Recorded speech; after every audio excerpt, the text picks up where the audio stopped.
Good morning. I want you to take a look at the notes you should have completed last week. You can check your answers to make sure that you filled out your notes correctly. I do want to point out two things. Where it says right angle right here, a lot of people put the word right angle here and thought another word went there. No, right goes in the first spot, angle goes in the second spot. The second thing I saw that needs correcting is where we filled in the sides of the triangle. We put 3 and 4, not 3 squared. We don't put 4 squared. We put a square when we put it in the formula. But right now we're just labeling what's the measurement of each side of that triangle. And then as we work it out, you can see what the answers are. I'm not sure if on the last step they showed taking the square root of 25 is 5. But the last step you do need to do is to take the square root of your answer. And this, when we take the square root, this answer works back to side C, a measure of 5. On the second page, you just had to label your triangle. And then we had to work this out. So on this shape right here, you should notice that there's a triangular shape happening here. And right here with this. So we know the building is 12 feet in height, or we're going to assume feet. And the base right here is going to be 5. So with that, I have this triangular shape that is happening, which makes this my hypotenuse. So that's what we need to calculate.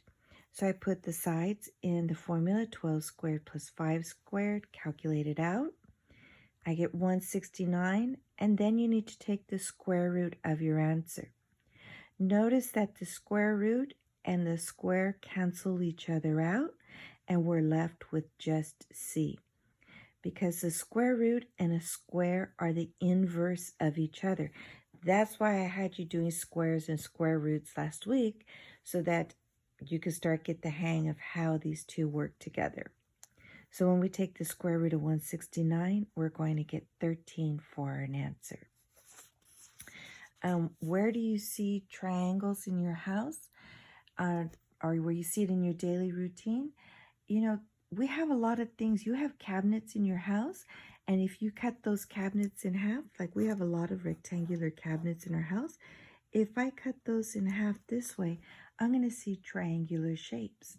I have a staircase in my house, so as the staircase goes up, I see a lot of triangular shapes right here in each of the stairs that I have.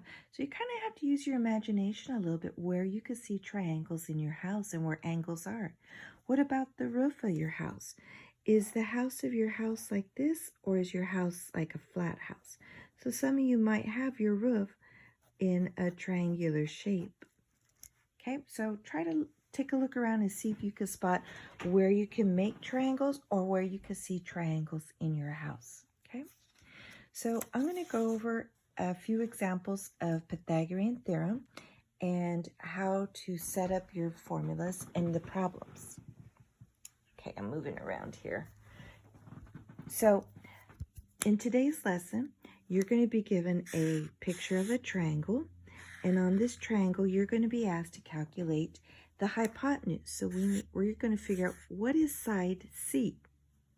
So in side C, we might have a 3 right here, and we can have 4 right there. So if I know this much, and I have these triangles, every single problem you do today, so you're going to be finding how long is the hypotenuse of this triangle. So the formulas that you've been practicing, if you have been doing the lessons from the previous weeks, you have been doing this formula already.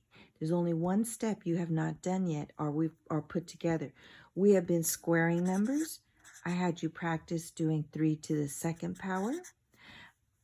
Then I gave you the next lesson, and I said, okay, I want you to square the numbers, and then I want you to add them together. So you've been doing this step, 3 squared plus 4 squared. So you had to do this step, and you would get 25. So now we're going to go and we're going to take this a step further. So you've been doing the Pythagorean theorem. We're just now going to put this all together. And then the last step that you did is one of the other things I had you do is I had you practice taking the square roots of rational and irrational numbers.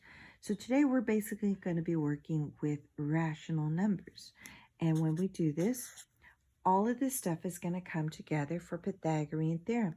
So Pythagorean theorem says, if I square both sides of this triangle, if I take 3 to the second power plus 4 to the second power, it's going to equal c to the second power. So we're going to work this out. So we're going to square each number, 3 squared, 4 squared, and some of you might need your calculator to do this, which is perfectly fine.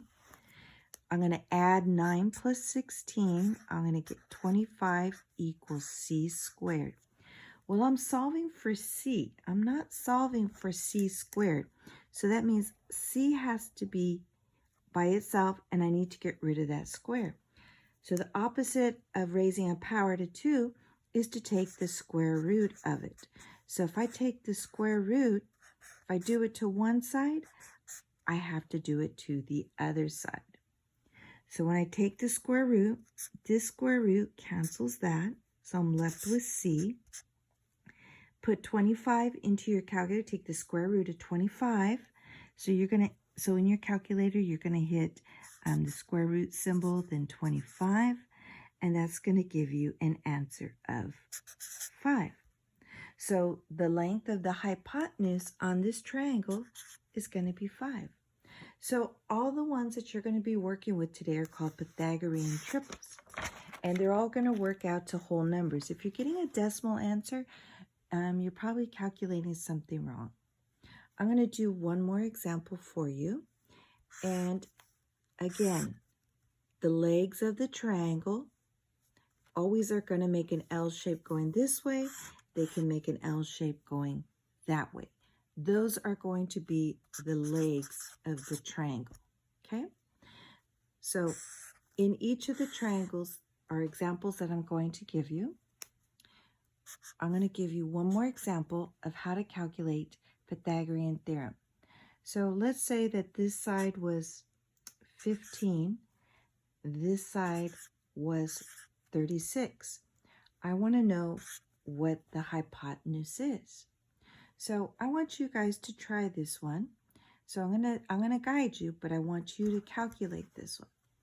So if I know that these two sides are the legs, C is the hypotenuse, it's the longest side of the triangle, and it's going to be opposite this side. And remember, the legs are the L shape of your triangle. So I'm going to plug this into the formula. I'm going to say, what's a squared plus b squared to calculate what c squared could be. So we're going to figure out, so you need to go to your calculator, and on your calculator, enter 15 to the second power. So multiply 15 to the second power, or 15 times 15, you should get 225. And then I want you to calculate 36 to the second power. You should get 1,296. So at this point, if you're not sure, go back, make sure you're checking on your calculator, see if your answers agree with mine. If not, you need to figure out, how come I'm not getting these answers? Maybe you entered a number wrong, maybe you hit a wrong button, I don't know. So when you add these two together, 1,296 plus 225, you should get an answer of 1,521. We need to write out all the steps as we go along. Please do not skip steps. Don't shortcut the steps. Write the process out. So now that I have 1,521, I want to take the square root of 1,521. So then you're going to hit the square root symbol. And when you hit the square root symbol, you should get an answer of 39. So C equals 39. And that's how you do Pythagorean theorem. Okay, if you have questions, you have concerns, please let me know. This is going to be the process for every single problem. You're going to square the two numbers, add them together, take the square root.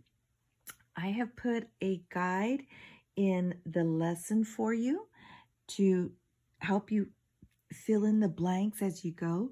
You might want to work it out on the worksheet or print up the worksheet that I have provided that goes with this so that you can calculate the Pythagorean theorem for each one. So I have it set up where you're going to have to fill out the blanks like this. And so if I had on this triangle, if this side was 14 and this side was 48, you're going to have to figure out what C is. You fill in the blanks, and then it's going to keep going for you to fill out the blanks, okay? So then as you go through this, it's the same process that I did over here. You're now going to have to do over here.